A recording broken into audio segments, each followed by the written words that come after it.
Hello everyone, welcome back to BobSMP, a private 1.17 Minecraft server. This was our mega base at the conclusion of the last episode, and this is it now. I've spent all week terraforming and building, and I've got a ton of progress and tips to share with all of you today. I have fully embraced the idea of making these towers be our main base for this server and not just a random build to house our portal. And while there's still a work in progress, the landscape is now mainly complete, which is incredibly exciting. I do want to make a separate video on even more terraforming when we connect the land to the ocean a little bit better, but when it comes to the land itself, we don't have to worry about it anymore. We can put all of our effort into redstone contraptions or rooms inside the towers and their upcoming labyrinth dungeons.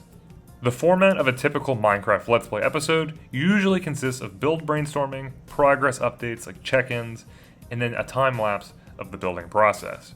I found the landscaping and terraforming process to be very different from the other projects that we've done in the past in videos.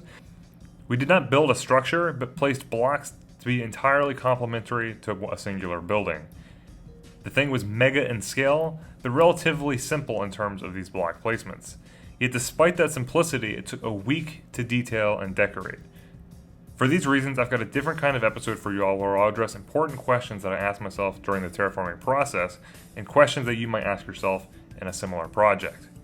We will also delve into more informative explanations on how to make these spikes or detail a large area in the way that I have.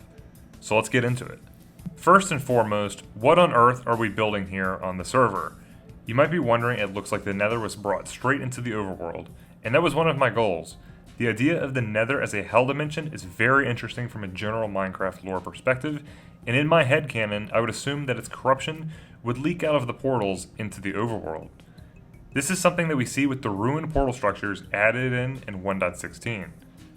So it is probable that if there was a big enough portal with enough evil lore behind it, that its corruption would have widespread effects. This is an idea that I tend to toy around with every single Minecraft world I ever make. Even back on Pepe.lol, the last server we played on, in our town of Poggersville, I made the nether portal have some leakage. Evil dimensions and portal corruption of the world is a similar concept that was explored in The Elder Scrolls Oblivion, and I've always associated nether portals with Oblivion gates from said title. So when it comes to my building my mega base in the form of these towers, the realm of Oblivion was a very strong inspiration for me. So with that inspiration, I built these towers over the last few episodes of this series. The portal on the hill and some basic blackstone and nylium terraforming though have existed for many weeks, but in retrospect I feel like I can hardly call that landscaping now that we've upped the scale so massively in this past few days. A question I ask myself is, what makes a Minecraft building good? And while there are many answers to that, I found myself fixating on the landscape. We recently constructed Westerberg, a university, to be our villager trading hall, and I realized that it looked so good because of the details like the custom trees and flower fields that we added to it. I couldn't add any custom trees or flower fields to my nether wasteland though, so I had to get brainstorming for other ideas. I've come up with a few points of what makes good terraforming in my opinion, how I implemented these ideas into my hellscape, and how you can learn from these points yourself. These are landscape features, texturing, shaping, and quote-unquote lore. And at the end, I will give my best advice on how to tackle something like this in survival, because it is resource intensive and mainly time consuming as heck. Custom trees and flower fields fall into landscaping features. If your build is anything but nether related, then gardens, leaves, and flora are perfect for improving a Minecraft build. When it comes to the nether corruption though, I decided to make these jagged spikes coming from the earth. They're quite painful to make in survival because of their odd shape, so I'd recommend getting scaffolding if you do so yourself. However, the method for making them is somewhat simpler than making trees. You make somewhat of a circle. I often went with 3 wide, but sometimes 5 wide for variety. Then on one side you go up by 2 blocks, while on the other you go up by 4 or 5 until you can make them meet in a spike shape. I gave mine a blackstone base and surrounded it with magma to illuminate them at night. Campfires underneath the magma blocks produce smoke, and with hay bales underneath that can have even more variety in these landscape features. General pools of lava or concentrations of magma blocks themselves, similar to the actual nether, are also simple features that when I added, did a lot for the landscape in terms of looks. Texturing is another important feature of landscaping. In the same way that we texture our building walls with a variety of blocks, doing this was essential to making the landscaping look nice from a distance and from up close. Survival mode also necessitates it. For weeks my original terraforming was just nylium and blackstone by itself, and I didn't want to ugly it up with torch spam. That meant that it was a mob farm and creepers threatened to ruin up my hard work. The solution to this was glowstone with red and black carpets on them on the respective areas of terraforming to prevent mob spawning, but carpet by itself sticks out like a sore thumb. So on a wide scale we'd need a lot of blocks to make the area look interesting.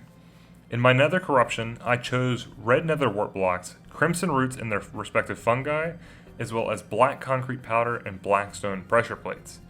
In the future, I might even add more blocks such as coal blocks to go alongside the blackstone. What I effectively did was choose a palette of blocks, similar colors that will look good when your eyes see them all together at a distance. An example of overworld colors would be coarse dirt, podzol, rooted dirt, and dirt. Not only did this prevent mob spawning, but it actually does look fantastic. It makes a big difference from being one texture on a massive area of land. Shaping was something that I discovered I needed to do as I went through the landscaping process as well. I originally terraformed weeks ago, but for the landscape to be effective enough at being complementary to the towers, it needed to be bigger in scale. And with increased scale, we had to stretch out the blackstone in various directions, as when it was just on the hill, it looked too small and didn't look right. We didn't really need to make new terrain, and in a lot of ways, the shaping I did was using the existing hills. But if you were to be making a custom hill or just creating your own mountain, then shaping is definitely the most important feature of the landscape over something like texture. As without a shape, a mountain would be nothing. Even something simple like these hills that I have here, elevation is pretty important. And as I extended the blackstone, I often did have to make artificial hills or increases by a few blocks so it wouldn't be flat. Flat in Minecraft is generally bad.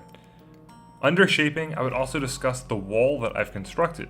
This wall wasn't conceived out of the necessity to build a wall or the desire to build a wall, but because the nether corruption landscape contrasted too much from the overworld grass, and we needed a transition. A wall would not only separate the two landscapes and be a transition, but also help shape the border of the landscape as well. The wall and paths we've added not only shape the area, but help connect what we've done to the rest of our city and other builds, and once one build looks connected to another one, they both look better. Lore is one of my last points, and I think we could meme how much I use the word lore, but I find that thinking of a story helps make a build.